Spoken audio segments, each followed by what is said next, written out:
अब समाचार विस्तार से। केंद्रीय मंत्री किशन रेड्डी ने कहा, स्तनपान बच्चे के लिए दवा और भोजन है। उन्होंने कहा, मां का दूध बच्चे के लिए अमृत के समान है और बच्चे का स्वास्थ्य मां के लिए वरदान है। अंबरपेट निर्वाचन क्षेत्र के बाग अंबरपेट में आयोजित हेल्दी बेबी शो कार्यक्रम में मुख्य अतिथि के रूप में भाग लिया। प्रधानमंत्री मोदी ने देश के प्रत्येक संसदीय क्षेत्र में स्वस्थ बेबी शो कार्यक्रम आयोजित करने का आदेश दिया है। उन्होंने कहा, 3 से 13 माह के बच्चों के साथ हेल्दी बेबी शो कराया जा रहा है। किशन रेड्डी ने कहा, माताएं अपने बच्चों का लालन पालन बेहद प्रतिस्पर्धी भावना से कर रही है। यह बहुत अच्छी बात है। कुछ माताएं कहती है वे अपने बच्चों को दूध का डिब्बा पिलाती है, जबकि मां का दूध बच्चों के लिए अमृत कहा जाता है। मां के दूध से बच्चों की रोग प्रतिरोधक क्षमता बढ़ती है और वे स्वस्थ रहते हैं। किशन रेड्डी ने कहा, स्तनपान को बढ़ावा देने के लिए सरकार और समाज की ओर से यह कार्यक्रम लाया गया है। प्रदेश के 2 स्कूली छात्र अंकुरा संस्था के उद्यमी बन रहे हैं। हैदराबाद के बोडुपल स्थित पल्लवी मॉडल स्कूल में 9वीं और 10वीं कक्षा में पढ़ने वाली नसीफा, अंजुम और मानसा ने यह दुर्लभ उपलब्धि हासिल की है। गृह मंत्री महमूद अली व मंत्री मल्ला रेड्डी ने आश्वासन दिया, मृतक के परिजनों को मुआवजा दिया जाएगा और उनके बेटे का भविष्य किसी भी परेशानी से मुक्त होगा। उन्होंने कहा, वे अग्नि दुर्घटना घायल हुए लोगों का इलाज करा रहे हैं। मंत्रियों ने कहा, नियमों का उल्लंघन कर टिम्बर डिपो चलाने वाले मालिक के खिलाफ सख्त कार्रवाई की जाएगी। आबादी के बीच स्थित व्यावसायिक परिसरों की सुरक्षा को लेकर पहले ही नोटिस जारी किए जा चुके हैं। ग्रेटर हैदराबाद में आबादी के बीच में लकड़ी के डिपो का विवरण एकत्र करने के बाद उन्होंने दुर्घटनाओं को रोकने के लिए सभी उपाय करने का वादा किया। मंत्री श्रीनिवास गौड़ ने कहा, टैंक बॉन्ड क्षेत्र को पर्यटन हब बनाया जाएगा। यह आरोप लगाया गया था संयुक्त आंध्र प्रदेश में हैदराबाद में सरकारी भूमि अपात्रों को वसीयत में सौंप दी गई थी। उन्होंने कहा, तेलंगाना बनने के बाद उनकी समीक्षा की जा रही है। हजारों करोड़ों की जमीन वापस कर दी गई है। आरोप है, आउटर रिंग रोड के पास गोल्फ कोर्ट विकसित करने के लिए 120 एकड़ जमीन ली गई है। गोल्फ को विकसित करने के बजाय वे इसे अन्य उद्देश्यों के लिए उपयोग कर रहे हैं। उन्होंने कहा, इसे पर्यटन विभाग ने अपने कब्जे में ले लिया है। यात्री निवास से 100 करोड़ की जमीन भी ली गई है। मंत्री ने स्पष्ट किया, जो जमीनें सरकार के राजस्व को खत्म करने की कोशिश कर रही है, उनका अधिग्रहण किया जाएगा। बीजेपी के प्रदेश अध्यक्ष बाडी संजय ने कल्वा कुंडला परिवार पर घटिया राज करने का आरोप लगाया। बीजेपी का मंत्र देश पहले पार्टी बाद में, परिवार बाद में। उन्होंने बीआरएस के नारे पर व्यंग किया, परिवार पहले पार्टी बाद में, जनता बाद में। उन्होंने आरोप लगाया, केसीआर, केटीआर व कविता घटिया राजनीति का एक नमूना है। कहा जाता है, पिछले 9 सालों में सिर्फ कल्वा कुंडला का परिवार ही अमीर हुआ है, वहीं गरीब और बेरोजगार बदहाली की दलदल में दबे हुए हैं। भाजपा सांसद बंडी संजय ने कहा, प्रधानमंत्री मोदी के नेतृत्व वाली भाजपा की डबल इंजन सरकार में ही व्यापक विकास संभव है। सरकार के सचेतक दस्यम विनय भास्कर ने कहा, वरंगल में बीजेपी का राजनीतिक बेरोजगार मार्च झूठा मार्च है। बीजेपी को बेरोजगारों के बारे में बात करने का कोई अधिकार नहीं है। उसे तेलंगाना में बेरोजगार मार्च निकालने का कोई अधिकार नहीं है, क्योंकि पिछले 9 सालों में केंद्र ने रोजगार के अवसर उपलब्ध नहीं कराए हैं। दिल्ली में बेरोजगारी मार्च निकालेंगे तो मोदी 2 करोड़ रोजगार देंगे। बीजेपी ने सुझाव दिया है, मोदी से उनके बारे में पूछताछ की जानी चाहिए। कागजातों तक सीमित रहने वाले नायकों का बेरोजगारी मार्च करना हास्यास्पद है। उस मार्च में कोई बेरोजगार नहीं था। आरोप है, सड़क पर सिर्फ कार्यकर्ता थे। उन्होंने कहा, सरकार द्वारा दी जा रही सुविधाओं से बेरोजगार परीक्षा की तैयारी कर रहे हैं और सड़कों पर कोई बेरोजगार नहीं है। केसीआर सरकार ने 1,32,000 सरकारी नौकरियां भरी है। बाकी नौकरियां अलग अलग चरणों में भरी जा रही है।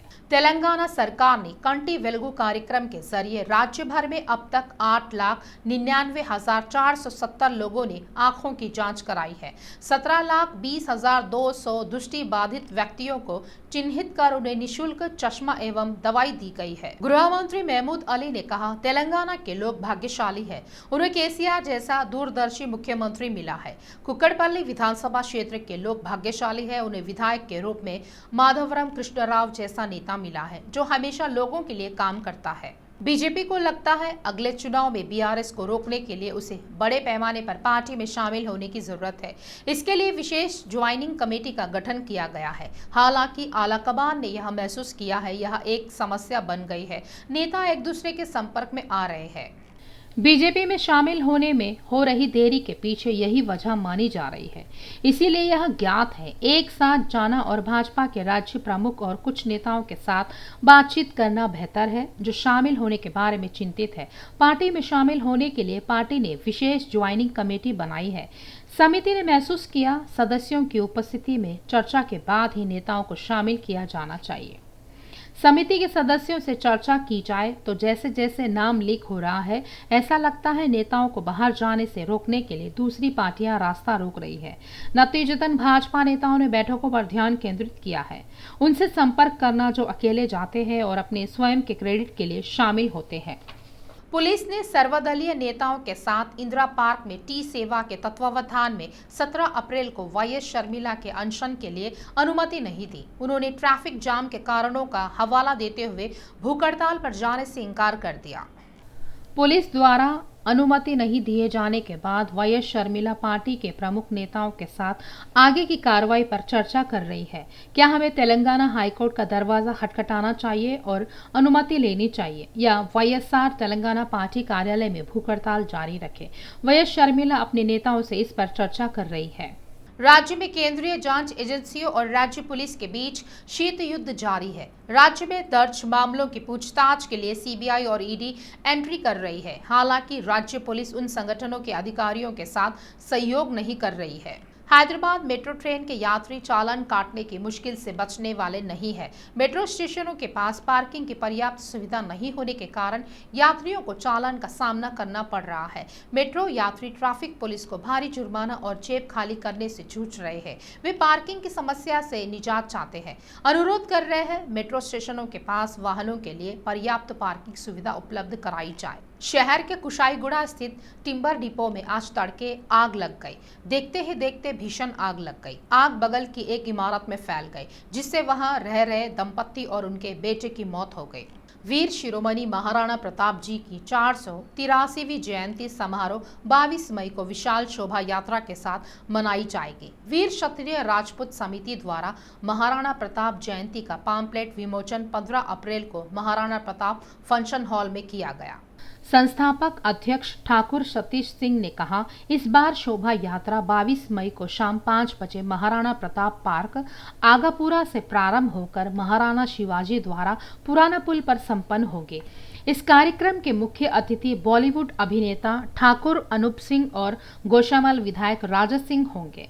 इस अवसर पर क्षत्रिय राजपूत ट्रस्ट बोर्ड के चेयरमैन ठाकुर नरेंद्र सिंह बिसेन, क्षत्रिय राजपूत सभा के अध्यक्ष प्रेम सिंह, बोंदीली राजपूत वेलफेयर एसोसिएशन के अध्यक्ष रामेश्वर सिंह, राजस्थानी राजपूत संघ के अध्यक्ष रतन सिंह, ऑल इंडिया प्रवासी संघ के अध्यक्ष राम सिंह, महाराणा प्रताप सेवा समिति के अध्यक्ष दिनेश सिंह, भारतीय राजपूताना सेवा संगठन के अध्यक्ष गणेश सिंह, अशोक बैठक पंच कमेटी के अध्यक्ष दशरथ सिंह, बीजेपी नेता रंजीत सिंह, वैश्विक क्षत्रिय महासभा के अध्यक्ष रघुनंदन सिंह, समाज सेवी लखन सिंह, अर्जुन सिंह, विपिन राज सिंह, गजेंद्र सिंह, राजेंद्र सिंह, शिवनंदन सिंह, क्षत्रिय युवक संघ के स्वयं सेवक और वीर क्षत्रिय राजपूत समिति के अध्यक्ष ठाकुर राहुल सिंह और समिति की टीम द्वारा पाम्पलेट का विमोचन किया गया। सभी समाज बंधुओं से अनुरोध किया गया इस शोभा यात्रा को सफल बनाने के लिए अपना सहयोग करें।